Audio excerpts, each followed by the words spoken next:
Hello, everyone, and welcome to the Terrorism and Social Media Conference 2021 virtual edition.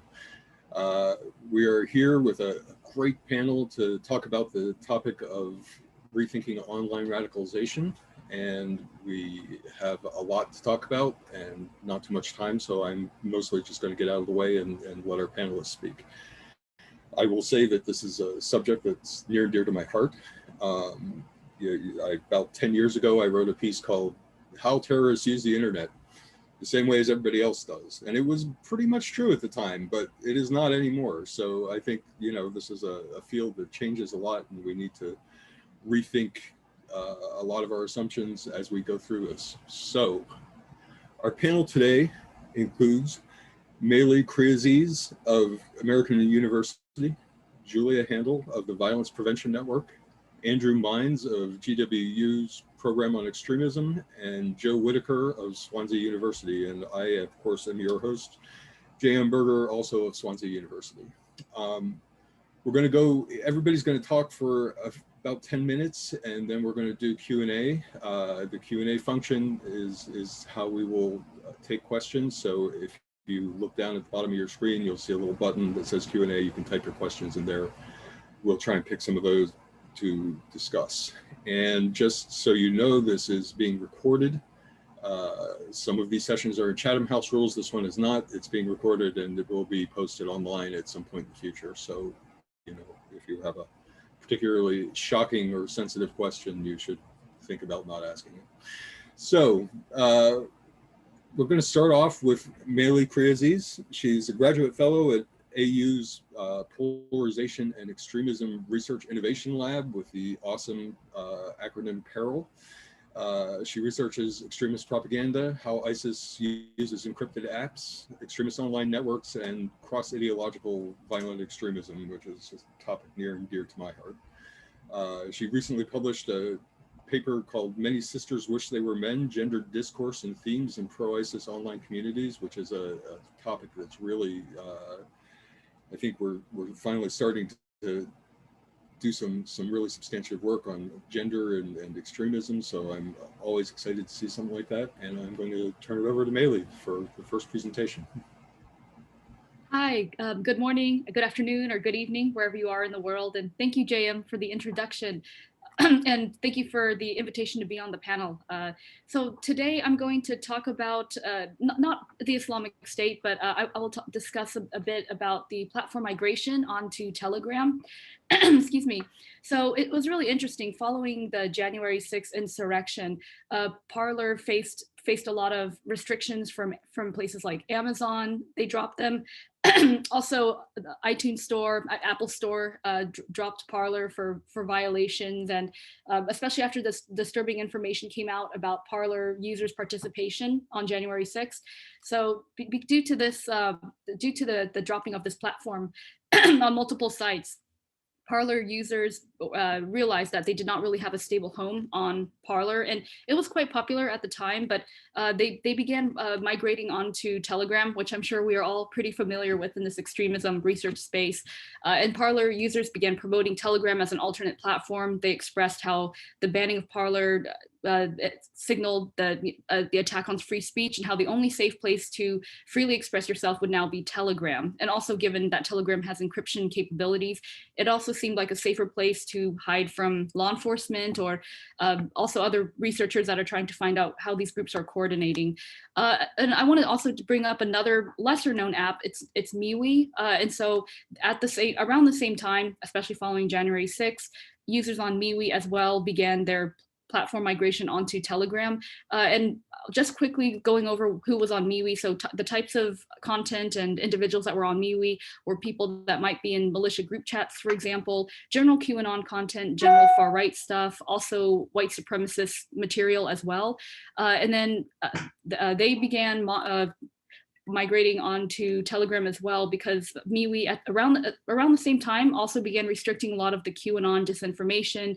They started cracking down on a lot of COVID conspiracy theories and removing this content, and also I believe deleting some militia groups as well. So once people began seeing restrictions on there as well, they also from Meili started promoting, okay, you know, let's go to Telegram. This place is a much better platform for us to operate. It's more stable. We won't have to keep jumping from place to place and play this game of whack-a-mole on Meili or whack-a-mole on Parler as well. And so, of course, the Telegram explicitly, right? The Telegram explicit white supremacist communities began taking note of this influx, this huge influx coming in from Parler, Meili, and also to some degree, I think Facebook, it's been happening at a slower, more steady pace. But basically, this deplatforming process led to a platform migration onto Telegram, and the white supremacist communities on Telegram began to take serious note of this. And in anticipation of new users coming onto the platform who might be unfamiliar with how Telegram works, they began sharing with each other quote quote red pilling guides and how to bring these individuals over to more hardcore white supremacist ideology. So I'll quickly go through some examples of some of the content that was shared among Telegram users hoping to recruit these individuals into more hardcore white supremacist spaces. So they would, you know, promote things like share specific propaganda with pro-Trump users who were deplatformed from Meili and Parler, and they would say, you know, react positively to the messages that pro-Trump users may be sharing on Telegram, and welcome them and provide a very encouraging collegial environment, but at the same time start dropping these more subtle hints of, you know, that would push them towards closer to the line of a hardcore white supremacy. Also, some other tactics would include go into pro-Trump Telegram chats and spam them with red pilling content, convince these newer arrivals to reorient their priorities and goals away from mainstream conservatism, the GOP and Donald Trump, and make them feel demoralized about the current circumstances of their party and the president. The whole goal was to promote the idea of there is no political solution and get them to cross that line and feel that. Other tactics included focus on bringing in an older demographic who may feel disenchanted with the president, draw users from other platforms, so go out into these spaces and say, hey, Telegram is safe, you can't trust Parler, you can't trust Meili, but Telegram, you should come here and you'll find a stable, safe place to stay. Other content would employ approaches depending on which demographic you're dealing with. So for example, appeal to young men with radical and rebellious propaganda, speak to college educated men and women with academic sounding messages, and for middle-aged people, maybe elicit feelings of fear by feeding them disinformation. So these were very carefully thought out strategies tailored to specific audiences that might be coming onto Telegram.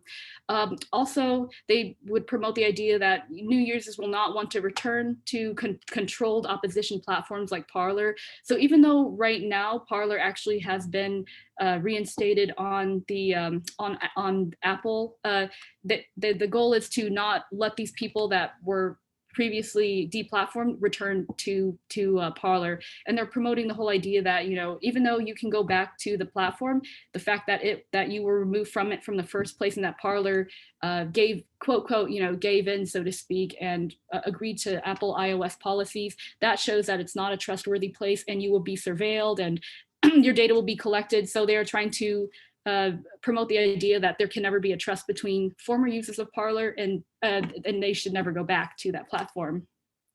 Also, they promote emotional manipulation, so such as make appeals to anger and concern, and then also open them up to new education, open up new ex-Parler users to education on what it means to support the white race. So here we're getting into very clear white supremacist territory. And then another tactic would be to take a more subtle red pilling approach and introduce Trump supporters to white supremacist ideas gradually, as opposed to appearing overly forceful by spamming them with hardcore content right away. The most important hurdle that they wanted people to cross was to get them to embrace white supremacism through a watered down optics approach, through the whole idea of it's okay to be white, it's okay to work for the white well-being. And a lot of individuals on these platforms were saying once an individual crosses that line, then you're in the clear and you're able to, and then that's when the real process into hardcore white supremacy will begin. So that's what they were viewing as that important line to get an individual to cross. And then the final, I guess, tactic of note was to develop very personal relationships online with individuals and reach out and contact people that might appear willing to at least engage in a chat. So for example, they might be in a large general far right group chat, and then white supremacists in there would look for specific individuals who might be open to chatting one-on-one, take them off into a side chat, and then build a friendship over time, and then begin slowly dropping these red pills and delivering that to these people through a personalized approach. So that's what I was seeing personally, being on Telegram and collecting a lot of data concerning red pilling guides and the various tactics that they would promote, which was pretty concerning. And I think this is why it's really important, right, to pay attention to platform migration and think about, well, what happens when a group is deplatformed? I mean, it doesn't go away. What are the implications of being pushed into perhaps a more hardcore space? And what are the tactics that extremist users anticipate when they notice an influx of new users coming into their space? And how can we monitor that, respond, and think about the messages that are being passed around? Thank you. I think that's my 10 minutes. I don't want to go over, so thank you. That was very well timed. Thank you. And also extremely interesting. So our next up is Julia Handel. She is a research fellow at the Violence Prevention Network in Berlin, which is a practitioner organization working with radicalized individuals, including both jihadists and right-wing extremists. She recently published a paper on the role of sports in violent right-wing extremist radicalization in PCVE. And you can also see that link and links to all of our panelists' recent publications on Twitter. I posted some links earlier on my Twitter feed. So, Julia. Yes, thank you. I'm just going to share my slides. I hope you can all see them. All right, well, thank you for the introduction and also for the organization of this panel. I think it's safe to say that we all wish it was a real conference, but yeah, I mean, we'll just deal with it. Today, I will be sharing some reflections on the topic of gender and social media from a practitioner's point of view, because at Violence Prevention Network, one of our main goals is to reach out to vulnerable people, both offline and online, and I will be focusing on the online context today. One of the main observations that I would like to start off with is that our concept and our understanding of gender has changed also in practical work. So the understanding of gender as a social construct that is reinforced through societal norms, through daily interactions, etc., has become increasingly important also in our practical work. So we have moved from rather stereotypes to a more nuanced understanding of the different roles that both men and women can take in extremist organizations and extremist ideologies, also why they are so appealing to both men and women. And a lot of research has been done on the different drivers of radicalization for men and women, and also on their online behavior. And yeah, PCVE already takes into account these changes and offers a lot of gender sensitive approaches. And I would like to highlight once again that talking about gender does not mean talking about women exclusively, but also talking about men and yeah, about individuals who don't assign themselves to a certain gender, because it really is about deconstructing gender stereotypes and gendered expectations. So while we've been developing gender sensitive approaches, PCVE practitioners have also been challenged with the task to approach online radicalization and to develop appropriate countermeasures. So generally speaking, there have been two developments at the same time. A, we've been trying to counter online radicalization, and B, we've been developing gender sensitive approaches. And in this context, a lot of things have been tested, from direct approaches on social media, on forums, websites, to videos and counter narratives. And we at VPN, at Violence Prevention Network, we've been through the same process of what works. And we have asked ourselves many times, how can we reach our target group, especially online? How can we reach both young men and young women? And yeah, I would like to share some reflections from our practical experiences now. One of the main insights is that developing gender sensitive PCVE projects always also means doing gender, so contributing to an understanding and contract of gender. That means that PCVE online projects that are based on gendered approaches always also transport a certain image of what gender is or how we understand gender. And this is why it's extremely important as practitioners or as people who are designing online projects to always understand and also question our own understanding of what gender is, what it means, and what messages we are sending. Because all projects reflect our own understanding of gender, and therefore we also influence other people's understanding of gender. And this can actually pose a couple of risks or pitfalls, as I said here. One is that we may unconsciously be actually reproducing gender stereotypes, especially when we focus extensively on topics that we assume to be male or that we assume to be female. For example, projects that aim at young men that focus a lot on sports and body image and strength, and then projects that aim at young women who may focus on topics that we assume to be a bit more female.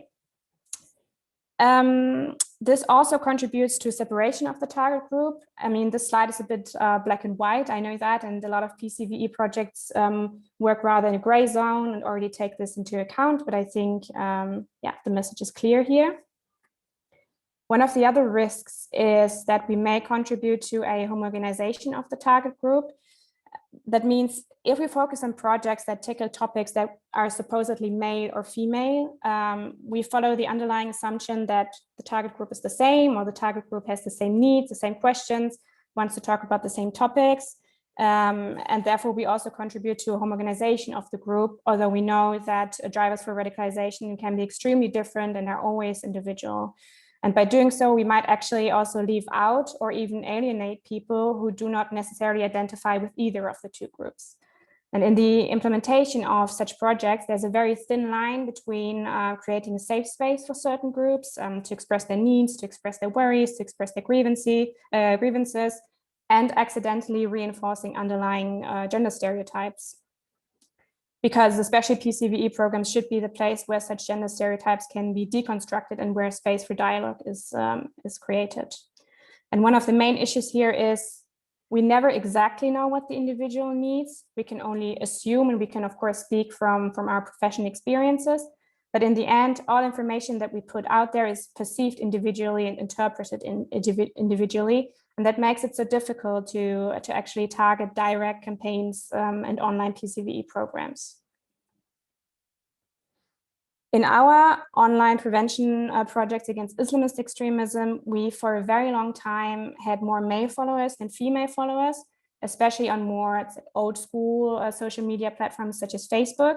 And with the upcoming of newer platforms such as Instagram, we've managed to create an equal balance between male and female followers. So how did we do that?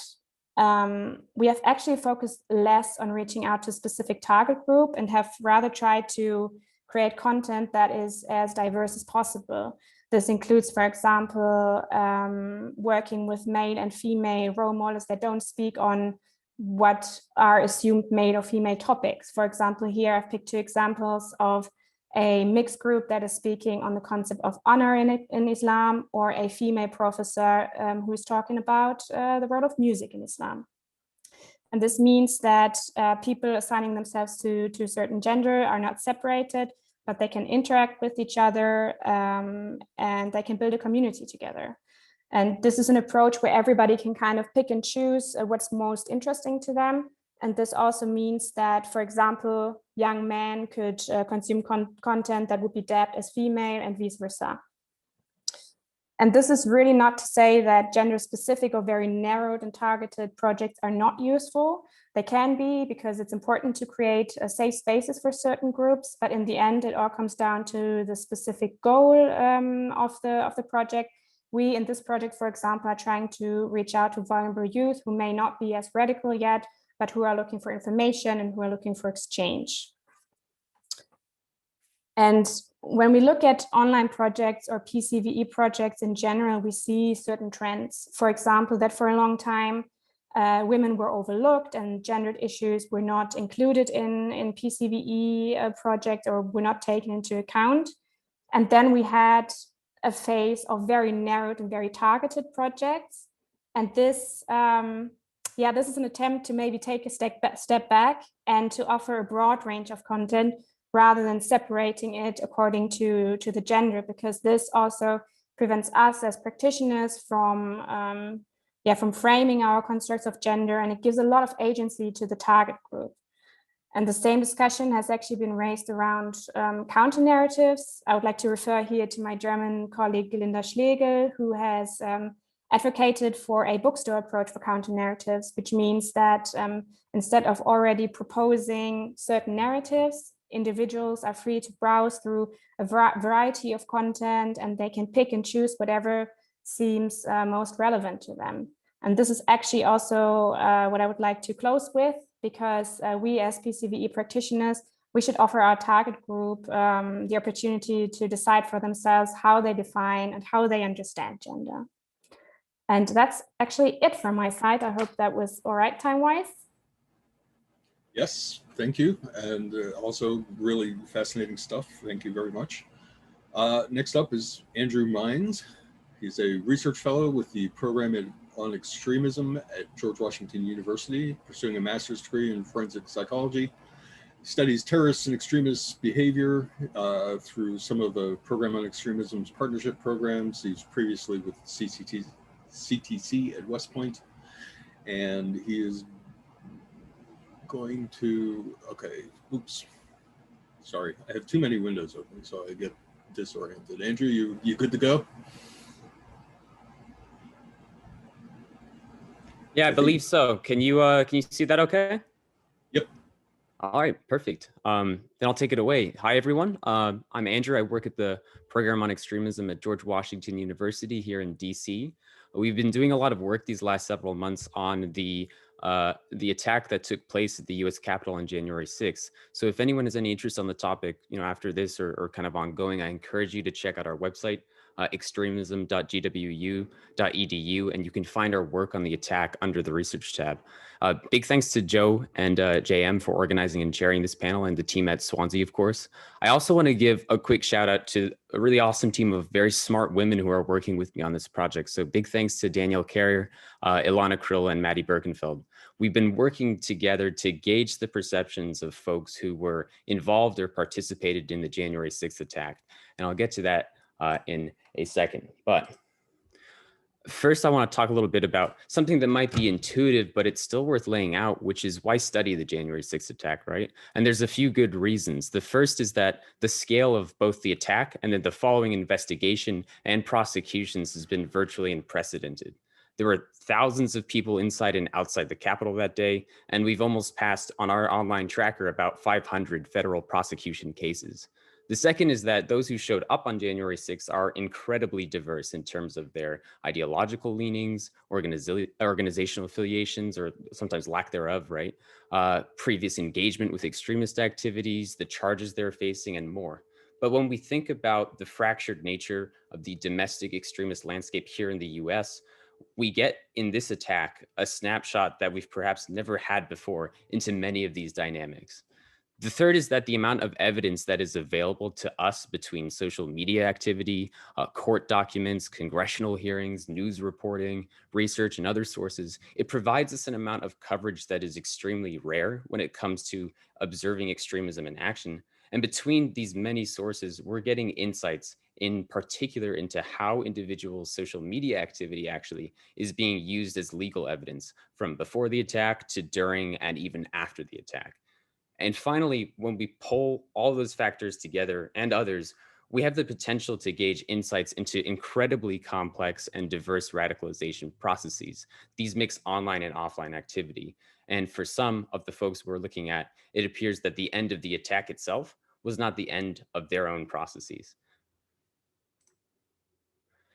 And so the framework we wanted to approach this project with is an older concept from the field of social psychology, and that concept's called self-efficacy, which basically boils down to how do people build confidence and belief in their abilities or their capacities to do things. And this can take a number of different forms, right? Since self-efficacy was introduced to the field, there's been a lot of great research that's looked at its applications for general achievement, differences in group versus individual settings, rehabilitation programming, and others. But what's common across all of them is that those four core factors that contribute to perceived self-efficacy remain. And for the sake of this presentation and for our time, I just want to focus in on the third and fourth factors. Those are physiological states, or the emotional and bodily responses that people experience as they're doing the thing, and mastery experiences, or those personal experiences that people look to as examples of their own success or failure in accomplishing the thing or something similar, right?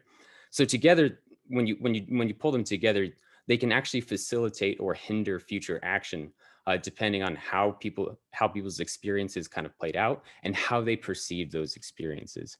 And there's been some great preliminary work done by one of our colleagues in the field that Julia mentioned, actually, Linda Schlegel, who's looked at those first two factors in particular and how online propaganda consumption can serve to push extremists farther down their radicalization processes. What we wanted to do with this project is focus in on the second two factors and try to get some preliminary evidence going of videos, posts, other online activities from both during and after the attack that might help us understand how those who have been charged for their involvement in the attack felt while they were on the Capitol grounds and inside the building, what kind of responses those experiences elicited, and how they perceived their actions and those of the crowd in general as successful, as a failure, or perhaps a mixed bag, right?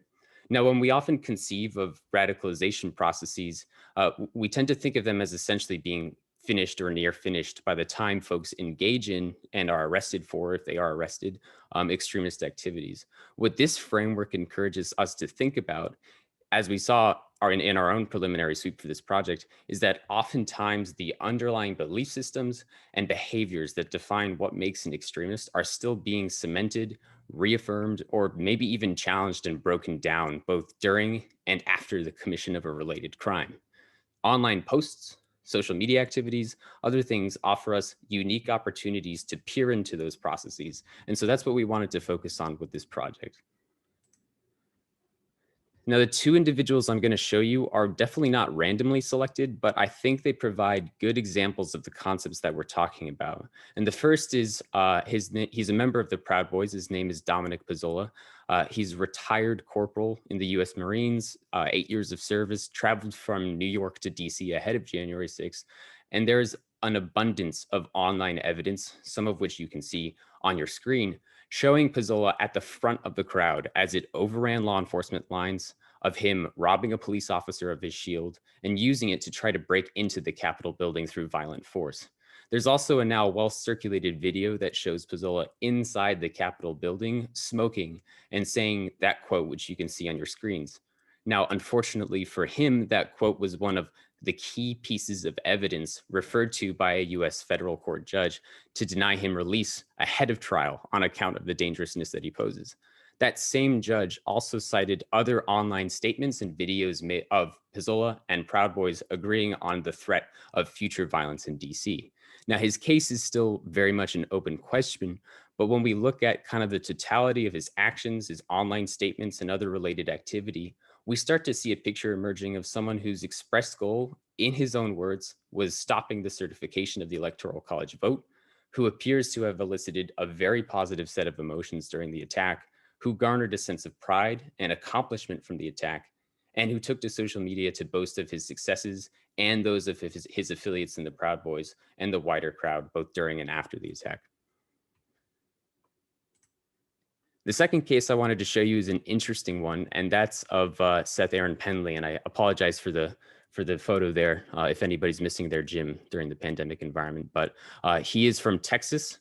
He came to DC ahead of January 6th, allegedly with serious weaponry in his car, showed up to the Capitol supposedly without his guns, took a shard of glass from just outside the Capitol building that he bragged about in online messages, but was never arrested as part of the following investigation by the FBI.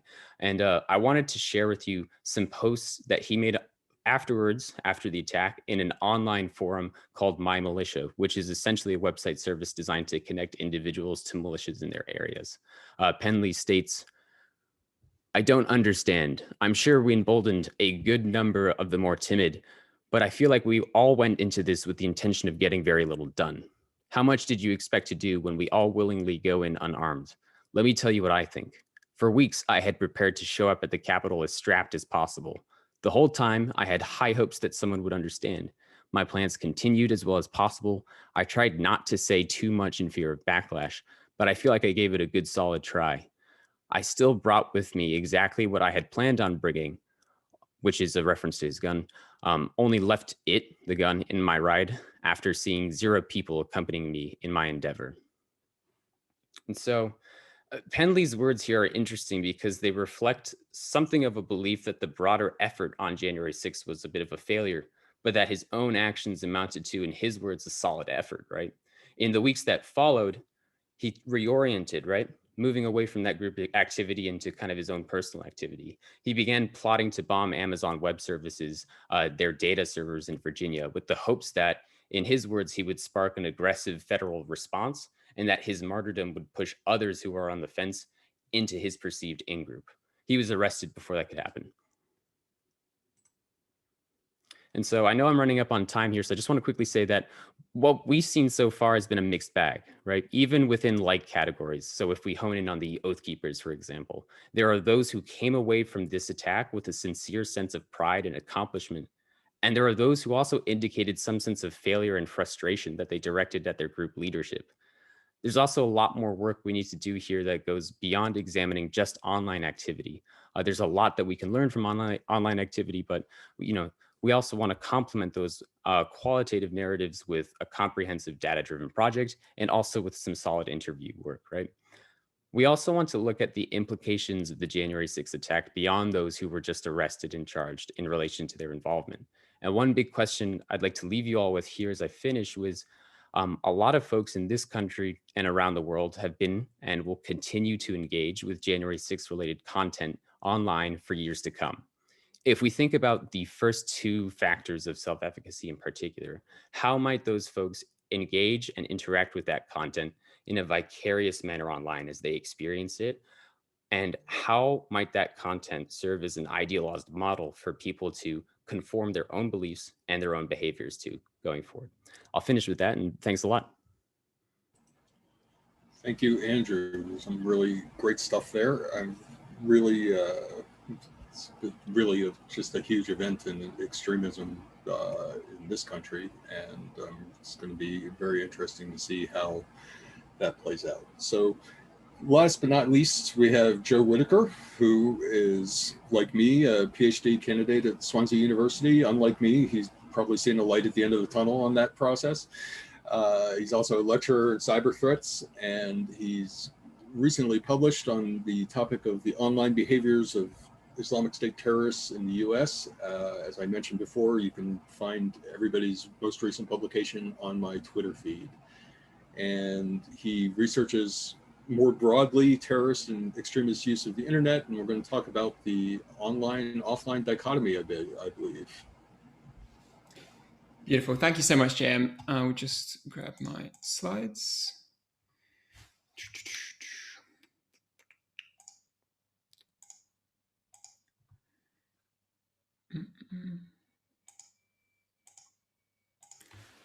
Brilliant. Well, thank you so much for that, JM. And exactly as you say, my prime interest when I think about terrorism and research is this kind of concept of online radicalization. So when I did my PhD, or I'm just finishing it up now, it involved creating a database of Islamic State actors in the United States. And as you say, the publication that you mentioned was kind of the quantitative aspect of that. But today I want to do, I think, what is probably the most stuffy academic thing possible, which is to really kind of take a step back of that empirical side and really think about conceptually, what is online radicalization and what are the kind of ontological kind of underlying fundamentals that we assume when we talk about this kind of a process. So, part of the problem that we have when we talk about online radicalization is it's not really clear what it really means for the most part. I often joke with my students that the only things I don't like about the phrase are the words online and the word radicalization. And yeah, that is about as funny as my jokes usually get. So the word radicalization has been critiqued for a really long time. I won't delve too far into it now, given the time constraints and things like that. But the debate ultimately rests on, is radicalization a behavioral process which ends in violence or some kind of violent activity? or is it the cognitive process, which is about developing some kind of extreme beliefs? A lot of people have suggested it might lack analytic utility at this point. But when we talk about the online part of online radicalization, we can see kind of a similar ambiguity here. That, when we look at media reportings of terrorism, oftentimes they will talk about people being radicalized online if they find any evidence of engagement in the online radical milieu. Whereas some people take off the other end and they assume that someone is only radicalized online if they've engaged exclusively in the online domain. Whereas most people are probably somewhere more in the middle, and perhaps it's more about ascribing some kind of a causative aspect of the internet. So it might be having radicalization being driven by algorithms, or it might be connecting people across the world that would never have otherwise met. However, there's clearly one kind of key commonality here. And having surveyed the kind of relevant literature on the theory of online radicalization, almost all of them posit that the online experience is distinct and separable from the offline experience. There are some that suggest that the two domains are kind of dynamically kind of connected, but even those still suggest that there are fundamental differences between the two. Now, this is kind of an obvious point from one extent, right? I mean, to even talk about online radicalization semantically implies that there is an offline radicalization that is in some way different. However, this is the position that I'm going to kind of try and challenge today, just by thinking about some of the underlying kind of ontological assumptions. So it should firstly be noted that I'm certainly not the first person to say that there may be some kind of a false dichotomy when it comes to the online and offline domains when it comes to terrorism.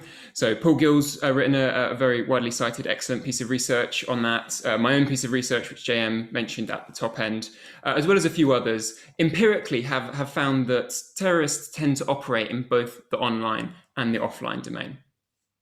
And as I mentioned before, some of the kind of theoretical points have kind of mentioned that the two domains tend to be somewhat dynamically related. But what I want to do today is go one step further and dig a little bit deeper and just consider the ontological foundations of the internet and questioning whether, outside of the realm of terrorism, is it even appropriate to be talking about an online-offline distinction at all? And if it's not, and it is a false dichotomy, does it make sense for anyone to be using the phrase online radicalization? After all, regardless of how you conceptualize it, it surely relies on there being a meaningful distinction between the two. So this kind of line of inquiry took me to a group of internet scholars who, very much outside of the realm of terrorism, have challenged this idea that in contemporary 21st century life, that there is a meaningful distinction between the two.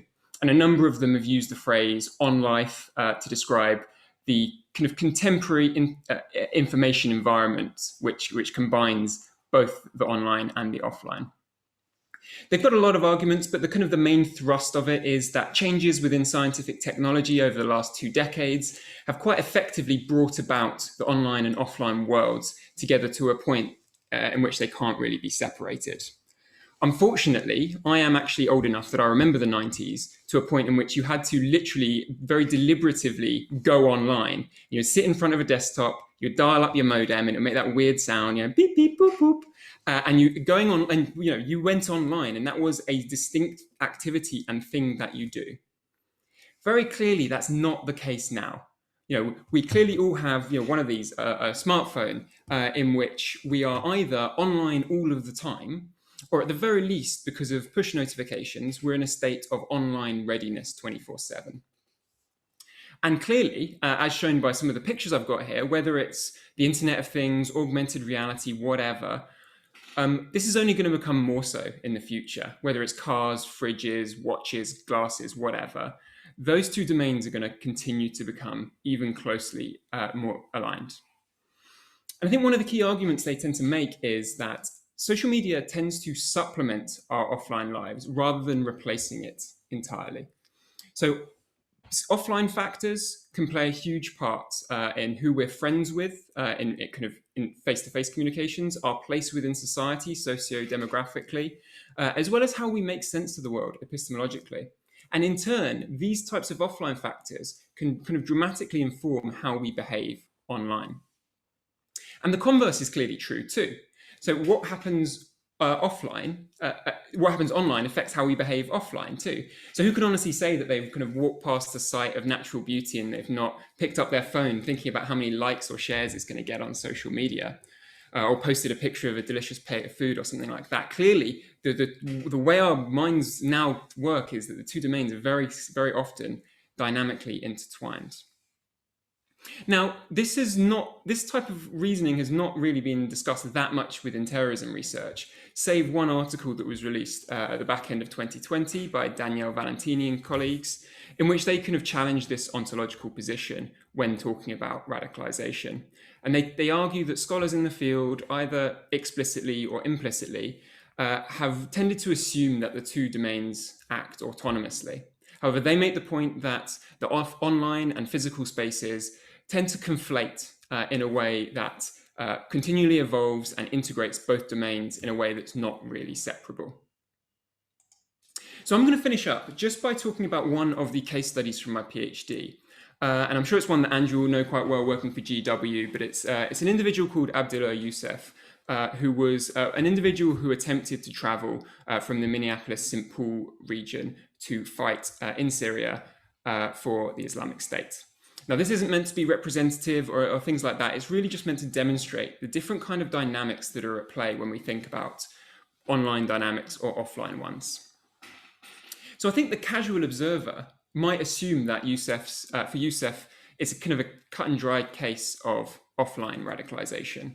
He was part of a very highly interconnected network, in fact, the most connected in the whole of the US. And he's in a part of the country that had seen kind of historic waves to travel to join other jihadist groups, notably Al-Shabaab. It's also really clear by his own words that his relationships with his friends and his co-travelers played a really important part in his decision. They held several face-to-face meetings and they kind of encouraged each other to travel and they planned their activities together. However, again, there's been a number of interviews with him, and when you look a little bit closer, you can see that the online factors play a really, really important part as well. So by his own words, the propaganda he was looking at mesmerized him, and it created a moral imperative on him to travel.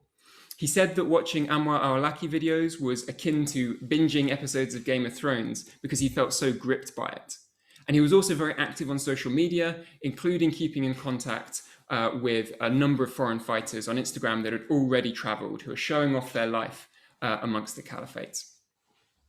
However, I think that when we take a closer look at this case, we can see a range of behaviors that don't actually easily sit within either the online or the offline domain.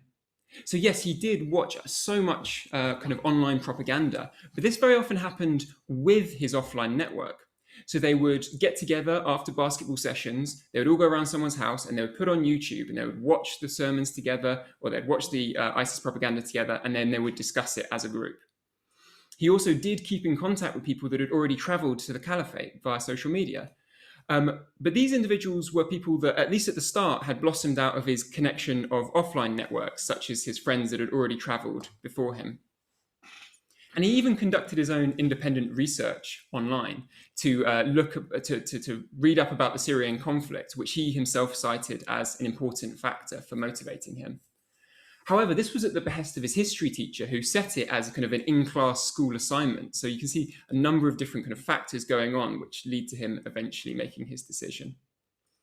So I'm just about coming up to time now, but what I wanted to just try to demonstrate from this case study was that many of the behaviors or dynamics that we might typically consider as a signal for either online or offline radicalization are actually not very easy to demarcate. And I think as part of the on-life thesis that I was talking about earlier, the two domains rarely act autonomously from each other, and it may not be useful to even use a frame like online radicalization anymore. Thanks very much. All right, thank you, Joe. That's always up for a good definition and epistemology discussion in this kind of field. I think that there's a lot of really interesting stuff in that space. So I want to just encourage anybody out there, if you have questions for the panelists, you can put them in the Q&A box, and I'm going to take the moderator's prerogative to ask the first question.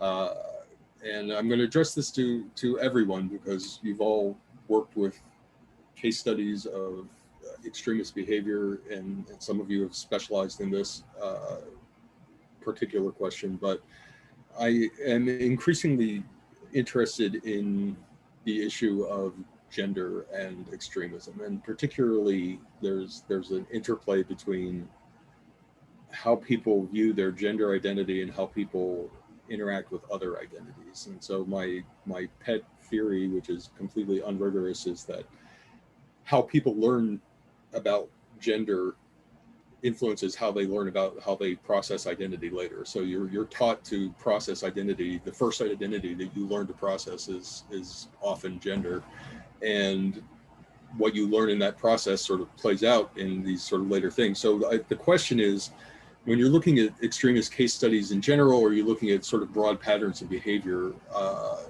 what do you see in how extremists interact with their own genders? So I in a lot of cases, I think, you see people who are very over-identified with kind of prototypical, stereotypical traits of their genders, but I can cite some exceptions on that. So I'm interested in hearing what you guys see in that work. Yes, I'm happy to start if you're all right with that. I actually think what you just said is really interesting. And this is something that I was also trying to get at with my presentation, because we do see also an extremist content online that they do play upon gender stereotypes and create spaces that are very much based on sisterhood or brotherhood, dealing with very specific female or male topics. And what we've seen in our work is, in the end, it all comes down to identity and to biography, and often people have just not have alternatives or other choices that they were able to experience themselves in a different way. So they grew up with a certain perception of gender, certain expectations also towards men or women. And this is something that we've been trying to do in our online projects as well, to just offer alternatives for people to explore, to maybe see different ways that gender is not, it's not binary. Gender could be anything, and a lot of our clients as well have never really had the experience, the opportunity to experience that. And this is why it's so important in PCVE projects to really have the space to deconstruct these stereotypes, and to explore together with them why we have these stereotypes and why we've grown up like this, but what the alternatives are. So for us, it's really a very important topic in our practical work.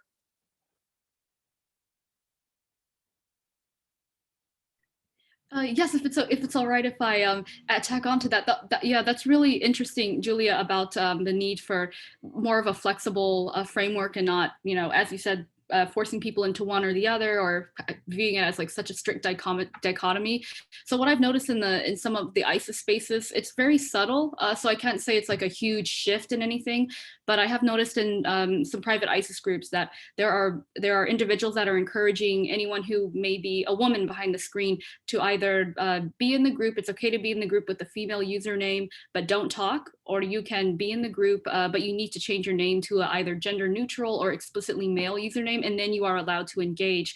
So obviously in the real world, enforcing that kind of restriction, it would be very easy to say, okay, well, you can't just kind of sneak in and observe. Like there are very gender segregated areas, like especially during the time of when the so-called caliphate had its territory and rules and everything. But online, I've noticed that there is definitely this kind of more porous boundary of what women can and cannot do. And there's even leniency, and sometimes male appearing accounts will come and say, well, why can't women come here? Like if they want to help the cause, then who cares? We're not interacting in person, so this should be allowed. And I think real quick, one case study that maybe people might be interested in is the case study of Green Birds. So she was arrested, well, some of the admins of the Green Birds channel, pro-ISIS channel online. So there were a couple female leaders of this channel, and they were arrested, but it was revealed that one of the women, I think the one in the UK, had actually come under a male username and was portraying herself as male online, and then sharing bomb instructions, directing people to do this or to do that, and engaging in actual plotting as under the male persona. So it's really interesting to see how gender boundaries will shift online in the ISIS case, and I'm sure it can be said maybe for other groups as well, but how it allows for a more porous boundary and just people to lie online basically, but even more of a looser set of restrictions in the online world. Okay, so I'm going to just quickly pose one more question, and then we'll start getting to some of our audience questions. And if you have something, please feel free to type it in the Q&A box. So as far as I want to talk about the online-offline dichotomy that Joe was talking about, because I think there's really like a lot of interesting stuff to sort of think about and unpack here.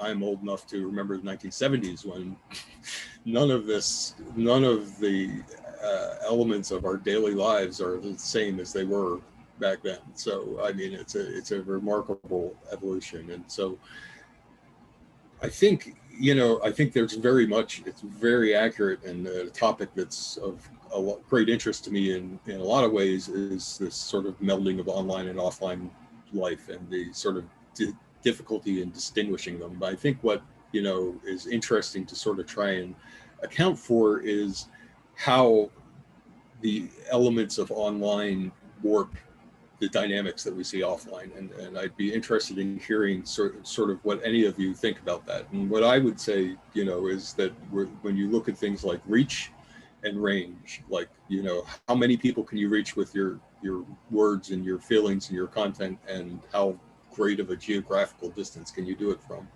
And those things really have a strange distorting effect on dynamics that we would otherwise see in sort of real life. So if anybody wants to sort of just talk about, how do you see, I think we probably all would agree that there is not a clear-cut distinction between online and offline, but how do you see one affecting the other? I can start with just some thoughts about that and how it played out at the Capitol Hill attack. And Joe, I mean, it was a great, I really appreciated how you framed that. And then just, it got me thinking a lot about when we were looking, especially at the legal evidence, and how many people have been, incriminated with their social media in relation to the Capitol Hill attack. And for many, it was basically seamless, right? There was no real distinction on the day between confirming their identities, their belief systems with what they were doing and posting it and kind of live streaming at the same time. It was virtually seamless, right? And so I think that's just an important thing to keep in mind, right? As we look at events too, specifically events that maybe fall outside the realm of like suicide attacks, where there's a pretty much guaranteed avenue of death for the perpetrator, right? In other extremist activities and in other realms, as they're confirming their belief systems and their identities and all these other things that factor in, the connection is seamless sometimes. Great. So I think one of the really interesting dynamics at play is I would say, having looked at a whole corpus of about 250 ISIS terrorists, is I think the way that I like to think about the internet as part of radicalization is it really is just an enhanced area for socialization. I'm very much not a subscriber to kind of propaganda effects theory that well, the evidence is out, let's put it that way.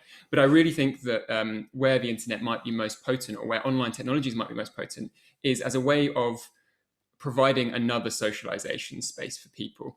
And to answer JM's question, what I really think is that social standing really can both be pushed up and then affect offline discourses as well. And I think that's something you can see time and time again. So if you either, so perhaps in the ISIS cases, if you are someone that acts incredibly pious online, and we can see in the case studies that doesn't always necessarily match up to their offline persona, but it can provide them with this kind of very important status as part of socialization. And I think that's a really key part of kind of contemporary radicalization. It's possibly a key part of terrorism scholars' online, offline behavior as well. So, okay, we're going to go to some of the audience questions here. From Cohen, we have a question I think is mainly for Adam, but if anybody, Andrew, I'm sorry, but if anybody wants to jump in on it, that's fine. What are the main drivers of the insurrections? I might have mentioned this quickly when I was presenting, but I mean, the swath of people that showed up, just the different categories, ideological belief systems, and just like their organizational affiliations, all of it, there was such a diverse array of people that showed up. So it's hard to kind of pin down these main drivers, right? But I think one of the biggest, right, is an inherent belief that the existing political system in the U.S. is just no longer valid for a lot of those people after the electoral college voting system, and even before that, right? And an inherent need to take action to see about the change of the existing order. Cynthia Miller-Idris and Brian Hughes, I think, had a really great article in the CTC Sentinel about how groups across the spectrum that showed up on January 6th kind of converged on an accelerationist mindset to take about that action and to overthrow the political system. So I would encourage anybody to read that, definitely, if you want to learn more.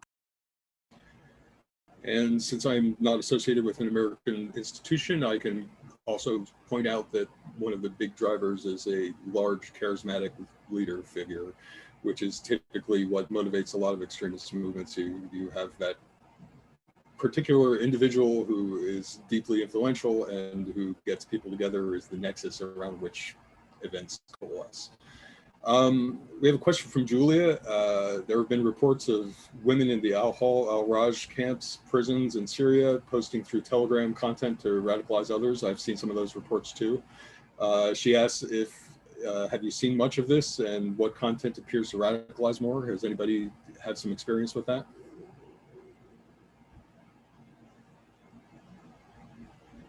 Hi, yes, I have had some experience with it. So there are channels that are specifically promoted by individuals who are allegedly currently in one of the camps, Al-Hol, Al-Raj, or maybe another camp. So there's always a question of legitimacy regarding these channels.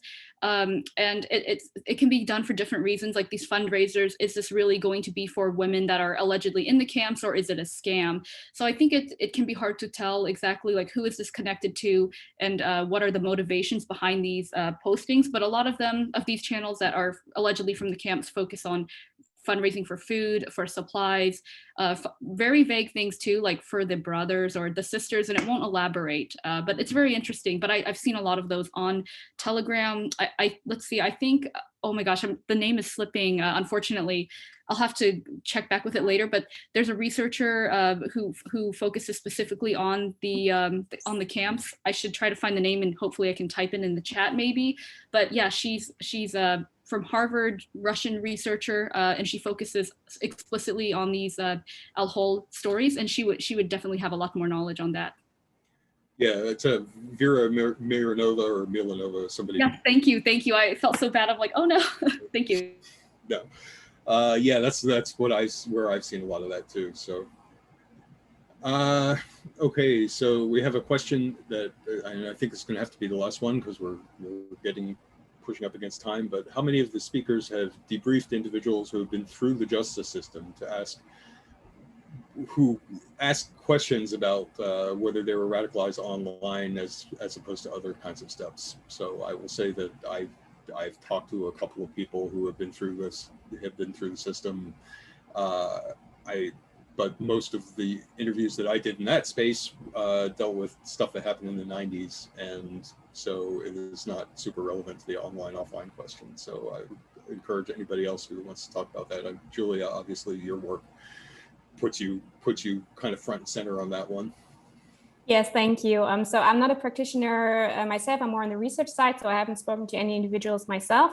But I do know from our practitioners that the online world obviously plays a huge part in radicalization processes, especially because there's so many different outlets now that really you can pick and choose whatever you feel like. You can watch some TikTok or some Instagram while you're on the tube, but you can also sit at home for hours watching live streams, whatever you need, it's out there. But what we also see that in the end, there's often personal connections. So it's often conversations with somebody that they might have met on the internet, but then they do meet in person, and then radicalization often takes off. So it's really, I mean, we've been talking about this now for the past 20 minutes, that it's really hard to differentiate between the two words, because most of the times they just go hand in hand. So I don't think we have any cases where people have exclusively radicalized on the internet. There's always some link to the offline world.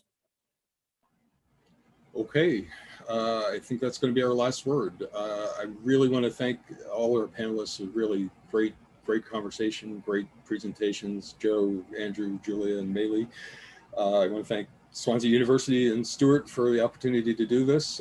Sorry we didn't get to gather in person this year as we have in the past, but fingers crossed, you know, in 2 years' time, we'll be able to do it again. So thank you all. And again, you can follow us on Twitter. Our Twitter handles are, somebody asked for them in the Q&A, so they are in there if you want to grab them real quick. And if the meeting ends before you get the chance, you can follow me. It's the easiest one to get. My Twitter handle is Intelwire, INTELWIRE. And you can find everybody else's handles, and you can find some of their recent publications in my recent tweets. So thank you all again, and have a great day.